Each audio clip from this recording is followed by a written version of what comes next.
I never thought a simple message from a coworker would shatter my perfect life in Denver. One text, one photo, and suddenly everything I believed in turned to ashes. They say betrayal comes from those closest to you, but they never tell you how deep that betrayal can go. As I stand in my office at sunset, staring at evidence of a conspiracy that threatens not just my marriage, but my children's future, I must make an impossible choice: protect my family or expose the truth. Welcome to my descent into a world of corporate greed, calculated deception, and deadly threats. Everything started last Friday when I received a strange message from my colleague Mike. We've worked together at Johnson & Associates, a software development company in Denver, for the past 5 years, and he's always been straight with me. "David, we need to talk. It's about Sarah. Can you meet me at Rocky Mountain Coffee House after work? Around 6 p.m., the message read. My stomach instantly tied itself in knots. Sarah and I had been married for 8 years, and we had 2 beautiful kids, Emily, 7, and Lucas, 5. We met in college, fell in love, and everything seemed perfect. Well, at least until recently. I noticed some changes over the past few months. Sarah, who worked as a marketing manager at Rivers Media, had been staying late at the office more frequently. She'd always been career-driven, and I supported that, but something felt different. Our conversations had become shorter, more superficial. She spent more time on her phone, always turning the screen away when I walked by. I tried to convince myself it was just work stress. The coffee house was nearly empty when I arrived. Mike was already there, sitting in a corner booth, his usually cheerful face uncharacteristically serious. He didn't even wait for me to sit down completely before speaking. "Look, man, I don't know how to say this, but as your friend, I have to tell you," he began, his fingers nervously tapping on his coffee cup. "Yesterday, I was at the Meridian Hotel for a client meeting. I saw Sarah there. With someone. They were having lunch in the restaurant, but it didn't look like a business meeting." I felt the blood drain from my face. The Meridian was on the opposite side of town from her office. "What do you mean?" I managed to ask, though I already knew the answer. "They were holding hands across the table, David. And when they left, Mike paused, clearly uncomfortable. "They kissed. It wasn't a friendly goodbye kiss either. I'm sorry, man. I took a photo because I knew you'd need proof. I wouldn't believe it myself if I hadn't seen it." He slid his phone across the table. The picture was crystal clear: Sarah, in her favorite blue dress, kissing a tall man in an expensive suit. They were standing next to a black Mercedes in the hotel parking lot. My world started spinning. "Do you know who he is?" I asked, my voice barely a whisper. "That's Robert Maxwell. He's the CEO of Rivers Media," Mike replied. "Everyone in the industry knows him. He's been featured in Business Weekly multiple times." I sat there, staring at my untouched coffee, my mind racing through the past few months. The late nights, the new dresses, the decreased intimacy. It all made sense now. But what should I do? Confront her immediately? Gather more evidence? My thoughts were interrupted by Mike's voice. "There's more, David. And you're not going to like it." Mike pulled out an envelope from his laptop bag. "My wife Amanda works at Denver First Bank," he said, sliding it across the table. "She handles VIP accounts. Last week, she noticed something unusual about Sarah's transactions." I opened the envelope with trembling hands. Inside were bank statements showing regular deposits of $5,000 into Sarah's personal account, an account I didn't even know existed. The deposits started 3 months ago, all from the same source: Maxwell Industries, LLC. "That's Robert Maxwell's personal company," Mike explained. "Amanda showed me because she was worried. She knows we're friends, and she thought you should know." My mind was racing. Not only was Sarah cheating, but she was also taking money from this guy.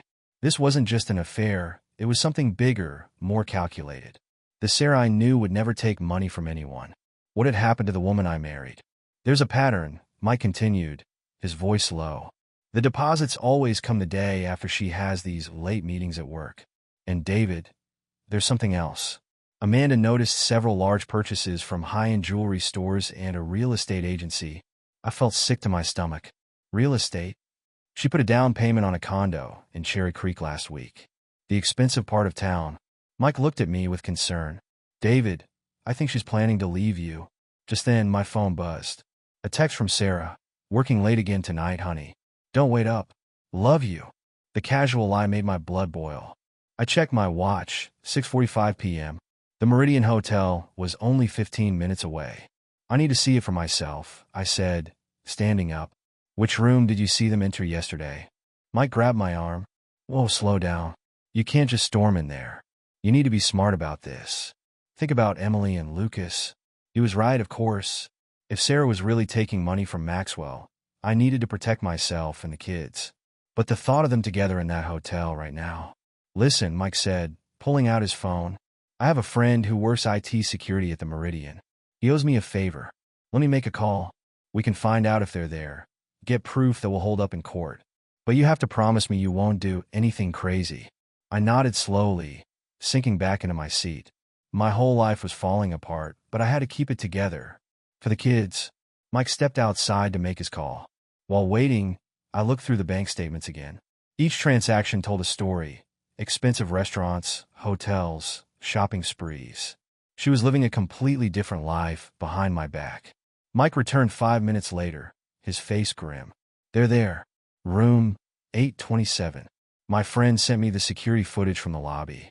They checked in 20 minutes ago. Send me everything, I said, my voice surprisingly calm. I'm calling Amanda Wilson. The divorce attorney? Mike asked, surprised. Yeah. And then I'm going home to pack Sarah's things. But first, I need you to help me with something else. Something that will make sure Robert Maxwell regrets the day he met my wife. Mike's eyes widened as I explained my plan. It wasn't just about catching them in the act. It was about exposing everything. You see, working in software development gives you certain advantages. Robert Maxwell's company is one of our clients at Johnson & Associates, I explained. We handle their cybersecurity. And guess who's been leading the project for the past year? Mike leaned forward. You're not thinking of? I'm not going to hack anything, I assured him. I'm just going to look at the data we already have access to. Legally. I pulled out my laptop and logged into our company's secure system. Maxwell's been embezzling money from his company. Those payments to Sarah? They're just the tip of the iceberg. As I scrolled through the financial records, a pattern emerged. Maxwell had been siphoning company funds through multiple shell corporations. The same shell corporations that were making deposits into Sarah's account. She's not just his mistress, I said, my voice tight. She's helping him launder money. That's why he made her head of marketing so quickly last year. Mike whistled low. This is bigger than we thought. But David, if you expose this, Sarah could go to jail. That's why we're going to give her one chance, I replied, pulling out my phone to call my sister Rachel. She's a detective with the Denver PD's Financial Crimes Unit. But before I could dial, my phone buzzed with a text from our neighbor, Carol. David, is everything okay? There's a moving truck outside your house. My heart stopped. I showed the message to Mike. No way, he said. She wouldn't. But she would. While we were tracking her affair and financial crimes, Sarah was already making her move. I jumped up, but Mike grabbed my arm again. Wait. Remember the plan. Let me call Amanda first. She can freeze that account right now. And I'm calling my IT friend at the Meridian. We need to know if they're still there. 10 minutes later, we had our answers. The account was frozen, but Sarah and Maxwell had already left the hotel. According to Carol's updates, 2 men were loading boxes into a truck while Sarah supervised. She's taking the kids, I realized with horror. That's when something in me snapped. All thoughts of careful planning evaporated. I raced to my car, Mike right behind me. As I sped toward home, he made rapid calls. One to Amanda Wilson, the divorce attorney, another to Rachel, and a third to someone I didn't expect. Janet Maxwell, Mike said grimly. Robert's wife. I got her private number from Amanda at the bank. She needs to know what's happening, and she might be able to help us. I gripped the steering wheel tighter as we turned onto my street. The moving truck was still there, its engine running. Sarah stood in the driveway, holding Emily and Lucas by their hands. They looked confused and scared.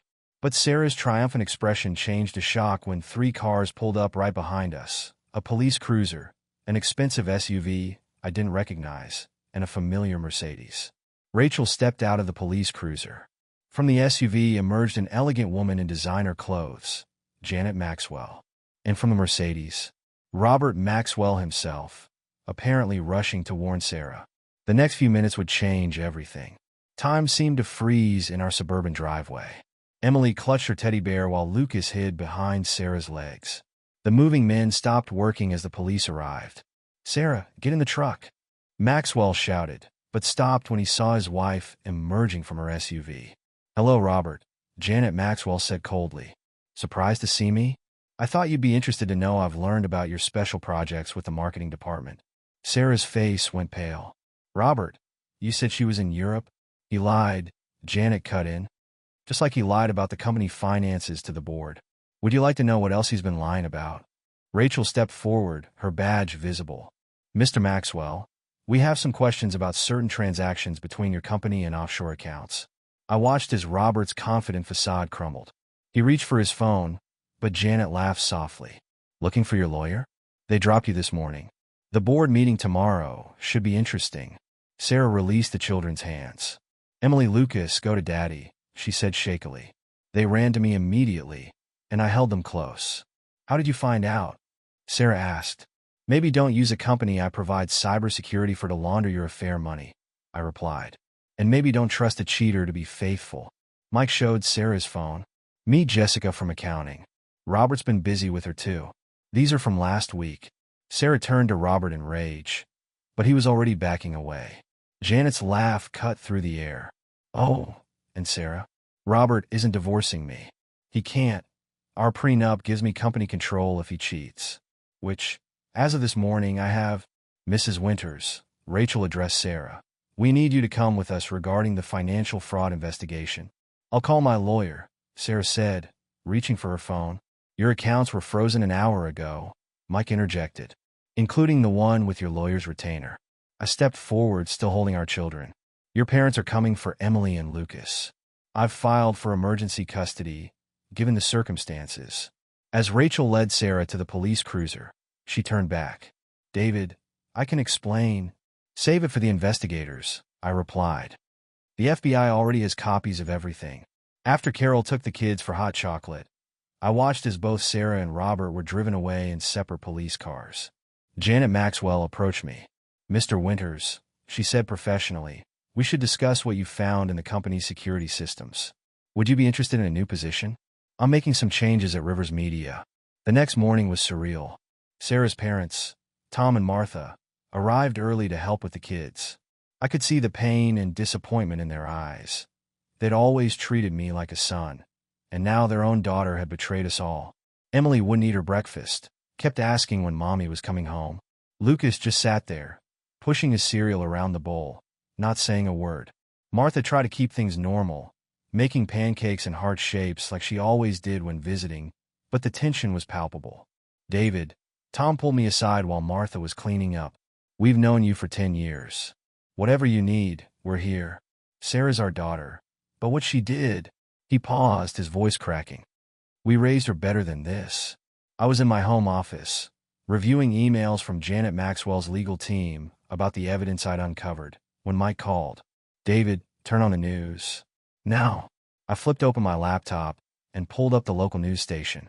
Robert Maxwell's face filled the screen. He'd been charged with embezzlement, money laundering, and tax evasion. Rivers Media's stock was in free fall. The news anchor was interviewing financial experts about the company's future when they cut to breaking news. "We have just received word that Janet Maxwell, wife of Rivers Media CEO Robert Maxwell, has been named as a co-conspirator in this massive financial fraud scheme. Sources close to the investigation suggest Mrs. Maxwell may have been the architect of the entire operation." Before I could process this, my phone rang again. This time it was Rachel. "Don't trust Janet," she said urgently. "We have evidence she orchestrated everything. Sarah and Robert were just pawns in her game. She needed someone to take the fall when our investigation got too close. She's been running this scheme for years." "But why Sarah?" I asked, trying to make sense of it all. "Because your wife was perfect, ambitious, vulnerable to flattery, and married to someone with access to the company's security systems. Janet needed someone who could convince Robert to be careless, someone who could be easily manipulated." The doorbell rang. 2 FBI agents stood on my porch, badges ready. Agent Thompson and Agent Martinez introduced themselves and spent the next 2 hours going through every detail of how I discovered the fraud through our company's security systems. They were particularly interested in my recent communications with Janet Maxwell. Mr. Winters, Agent Thompson said as they were wrapping up, we believe you stumbled onto something much bigger than corporate fraud. We're talking about international money laundering operations worth hundreds of millions. Just as they were leaving, my phone buzzed. An email from an anonymous address appeared. Think about your children before you help the FBI. Attached was a photo of Emily and Lucas at their school playground, clearly taken earlier that day. My daughter was wearing the pink dress she'd put on this morning, while Lucas was in his favorite superhero t-shirt. My hands started shaking. I thought exposing Sarah's affair would end this nightmare, but I'd stumbled into something much bigger. Now someone was threatening my children, and I had no idea how deep this conspiracy went. I called Mike immediately. I need help, I said, my voice tight. They're watching my kids. I'm already on it, he replied. Stay put. Rachel's arranging police protection, and I'm calling in some favors from my security firm contacts. We're not letting Janet Maxwell anywhere near your family. I walked to the kitchen window, watching Emily and Lucas playing in the backyard with their grandparents. They looked so innocent, so unaware of the storm surrounding them. I made a silent promise. No matter what it took, I would protect them from Janet Maxwell's schemes, even if it meant fighting one of the most powerful women in Denver. That evening, after putting the kids to bed, I sat down with Rachel and Mike in my living room to plan our next move. Tom and Martha had gone to a hotel nearby, giving us space to talk freely. I've arranged for police patrols around your house and the kids' school, Rachel said, spreading out some papers on the coffee table. But Janet Maxwell has connections in high places. We need to be smarter than just brute force protection. Mike nodded, typing something on his laptop. I've been doing some digging. Janet's been making moves we didn't see before. She's liquidated several accounts, transferred properties. She's preparing for something big. My phone lit up with a text from an unknown number. Check your email. You have 1 hour to respond. The email contained a video, security footage from Rivers Media, showing Sarah in Janet's office 6 months ago. The audio was crystal clear. Janet was threatening Sarah with something, and my wife was crying. The timestamp matched exactly when Sarah's behavior started to change. This changes things, Rachel said, watching the video. If we can prove coercion. Before she could finish, my doorbell rang. Through the security camera, I saw the last person I expected, Robert Maxwell's daughter, Amanda. She was a senior executive at a competing media company and had famously cut ties with her father years ago. I know what my stepmother did, she said after we let her in. She did the same thing to my real mother 15 years ago. Used affairs, blackmail, everything. I've been gathering evidence against her for years. Mike looked skeptical. Why come forward now? Because she's not just after money anymore, Amanda replied, pulling out a USB drive. This is her endgame. She's been positioning Rivers Media for a hostile takeover by Summit Communications. If it goes through, thousands will lose their jobs. My father and Sarah were just distractions from her real plan. I thought about the families I knew at Rivers Media. Good people who had nothing to do with any of this. Then I thought about Emily and Lucas, and how their college funds were tied up in this mess. What's on the drive? I asked. Everything.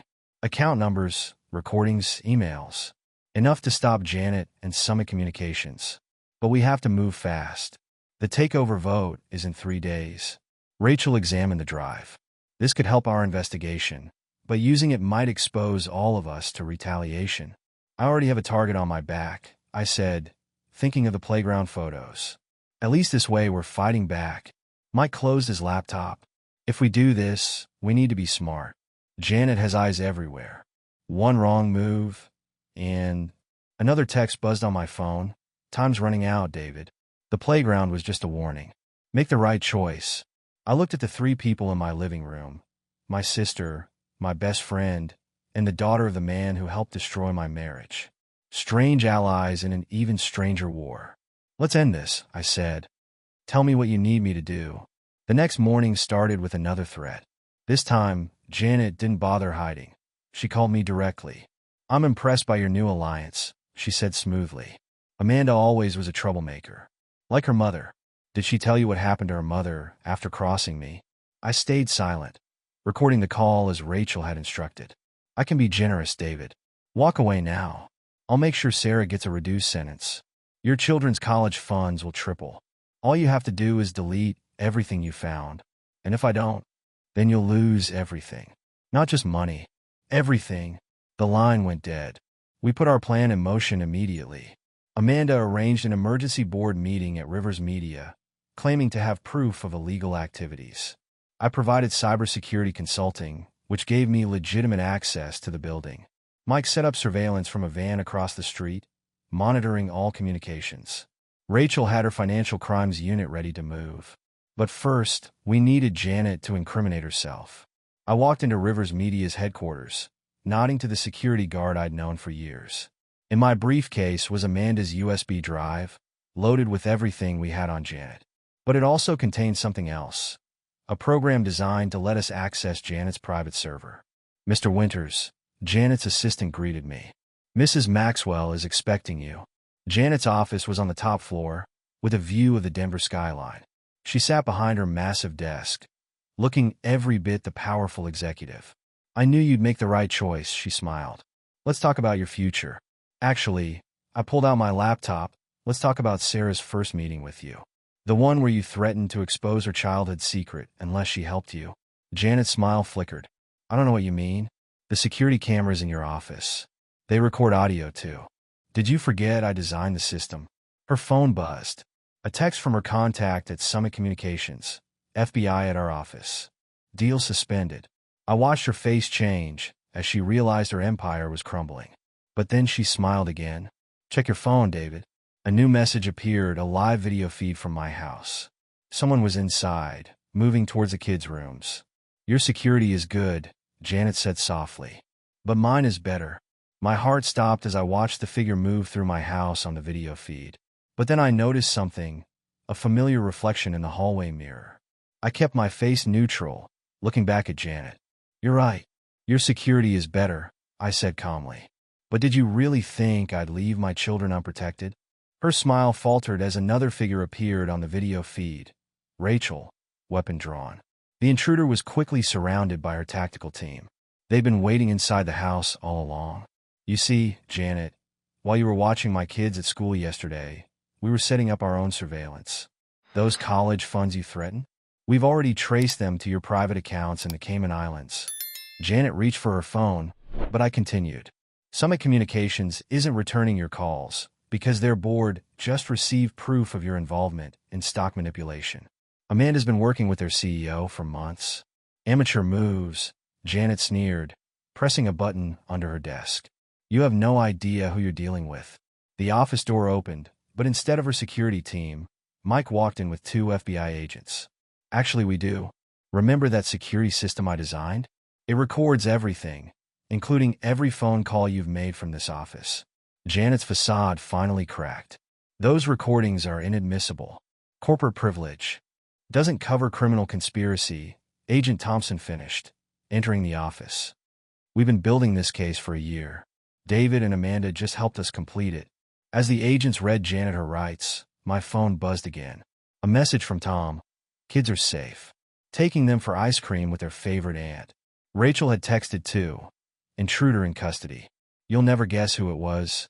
Later that evening, I learned the truth. The intruder was Sarah's lawyer, desperate to recover documents he claimed she'd hidden in the house. He'd been working with Janet the whole time, helping to orchestrate the original affair and subsequent cover-up. He folded immediately, Rachel told me at the station.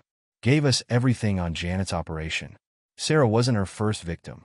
She'd been running this scheme for years, using affairs and blackmail to manipulate company takeovers.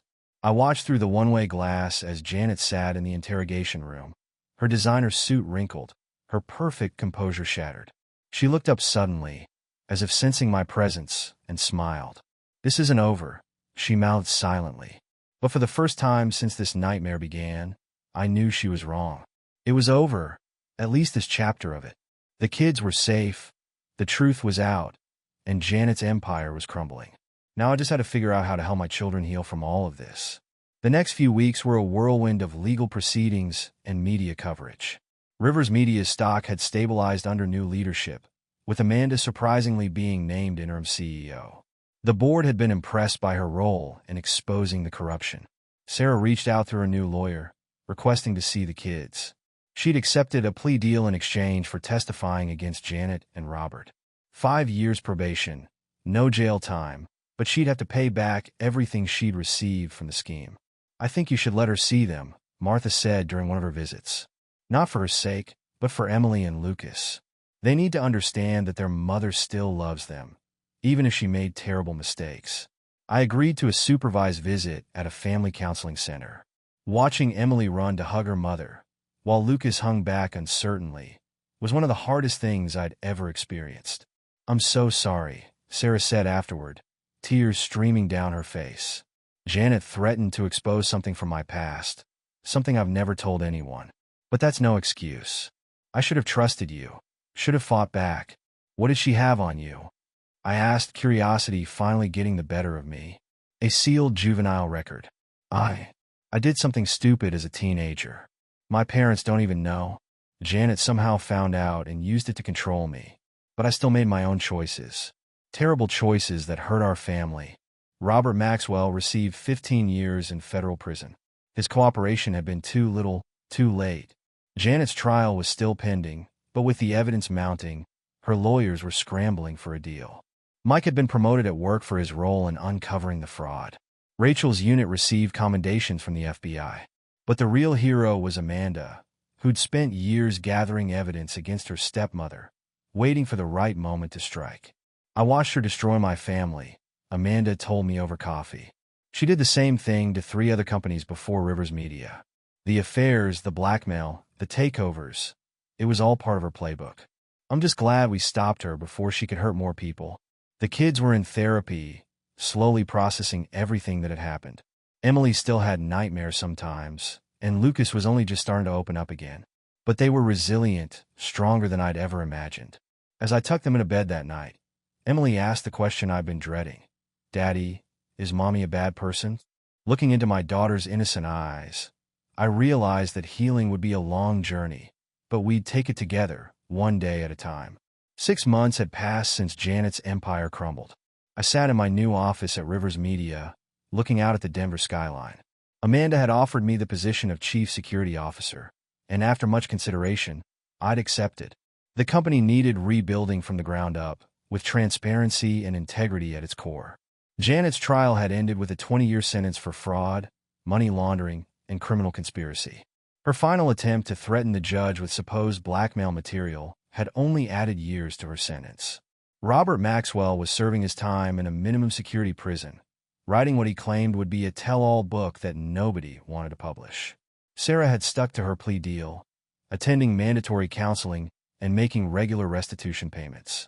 Our divorce was finalized, but we'd reached a careful arrangement regarding the children. She saw them twice a week under supervised visits, which had recently been going well. Lucas had finally started talking to her again, and Emily's nightmares had become less frequent. Martha and Tom still picked the kids up from school 3 days a week. They'd been rocks throughout everything, showing that family isn't always about blood ties. They'd even supported Sarah's efforts to make amends, understanding that their grandchildren needed both parents in their lives. Emily bounded into my office one afternoon, waving a paper. "Daddy, I got an A on my story." She'd written about heroes and villains, based on her own understanding of what had happened. The school counselor said it was a healthy way for her to process events. Lucas followed more slowly, clutching his tablet. "I beat level 12, he said quietly. His therapist had recommended certain games to help him work through his trust issues. Watching him slowly come out of his shell was like witnessing a flower bloom in slow motion. Mike and Rachel joined us for dinner that evening, as they often did now. Our shared experience had turned friendship into family. Mike had met someone new at work and was nervously planning to propose. Rachel had been promoted to lead her own task force, focusing on corporate fraud cases. Amanda called. Mike mentioned over dessert. The Summit Communications merger is officially dead, and Rivers Media's stock hit a new high today. Your security overhaul is making investors feel confident again. Later that night, after everyone had left and the kids were in bed, I found Emily's story on the kitchen counter. She'd drawn our family, not as we were before, but as we were now. Sarah was in the picture, but standing slightly apart. There were also drawings of Mike, Rachel, Tom, and Martha. At the bottom, she'd written, "My family is different now, but it's bigger and stronger."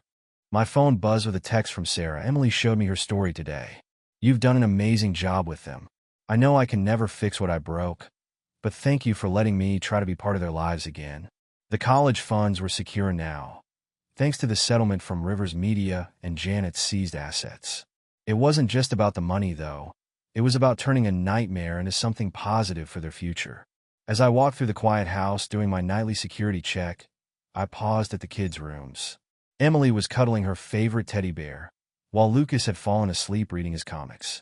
They were healing. We all were. The past year had taught me that life rarely goes as planned. Sometimes people you trust betray you, and sometimes strangers become family. What matters is not the crisis itself, but how you choose to move forward from it. The story wasn't over.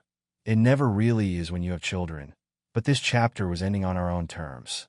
And for now, that was enough.